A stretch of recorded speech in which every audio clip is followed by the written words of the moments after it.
Hello everyone, this is Mommy Lenny. Welcome to my YouTube channel. For today's video guys, ay samahan nyo naman ako na magsundo sa school na school ng aking anak. So, ayan, didiretso muna ako dun guys sa cash out ng GCash, and kung mahahabol ko pa na bukas pa yung opisina ng Electric Cooperative, ayan, magbabayad tayo sa Casoreco. So, after magbayad, syempre balik na ako dun sa parking, sa hintayan ng mga estudyante sa highway. So, ano pa ba ibang lakad ko?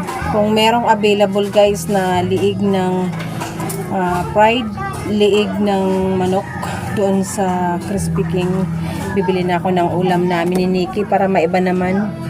Kasi na-straight namin yung walang pasok na nagulay-gulay. So, ngayon, magmanok naman tayo. Leg nga lang, kasi yun lang ang kaya ng budget. O, diba? Makatikim man lang ng fried chicken. 12 pesos ang isa, tig-dalawa kami, guys. So, 48. O, ayan. Tapos, magagasolina ako ngayon ng 50. Halos 100 a day talaga.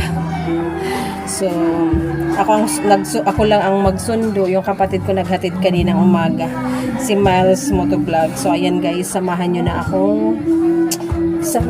ako sa aking biyahe. Sana makaka-video ako sa mga pupuntahan ko. At sana may gas ito. Ayan. Check natin guys kung may gas. Check. Ha? Magsundo. Si Axel naghalat sa imo. Yan sa salami. Sabihin mo nga kaya kay Kuya Bunso. Ayan, abot pa. Sabihin mo kaya kay Kuya Bunso na yan siya duman naghalat. Darar mo cellphone mo duman. Yaw, mama nga. O di, hagadon muna kasi maman pasok na. Dayan ito o pag may mga gibuhon ka mo. Ayan. Let's go!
Ayan guys, hindi ko natuloy yung vlog ko doon kasi nagka-emergency.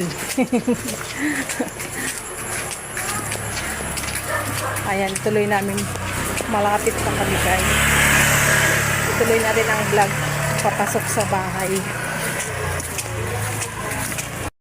Ayan guys, oh, tuwang-tuwa ang aming ano, oh. Hoy! Ang taas ng talon mo ha, ang ulam namin. Ang ulam namin, mabutas. Ayan guys, oh. Tingnan mo naman, gusto na magpakarga. Grabe. Ayan, we're back in the farm.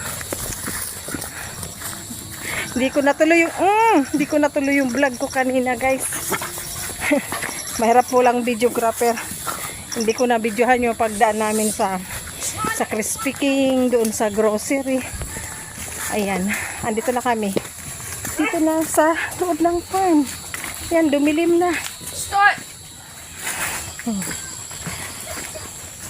Ayan, dito na kami sa bahay guys. Thank you for watching. See you again next time. Maybe tomorrow. Everyday naman ay!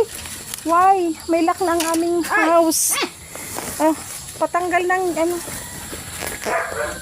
nilagyan na pala ng lock ang aming gate, guys. Kasi nga, nanakawan ng manok pang sabong. Yan. Ibig sabihin, taghirap na kasi uso na naman ang nakawan. Ang bilis ng paggaling namin dun maliwanag. Pagdating dito sa loob, madilim. Thank you for watching, guys. Bye-bye.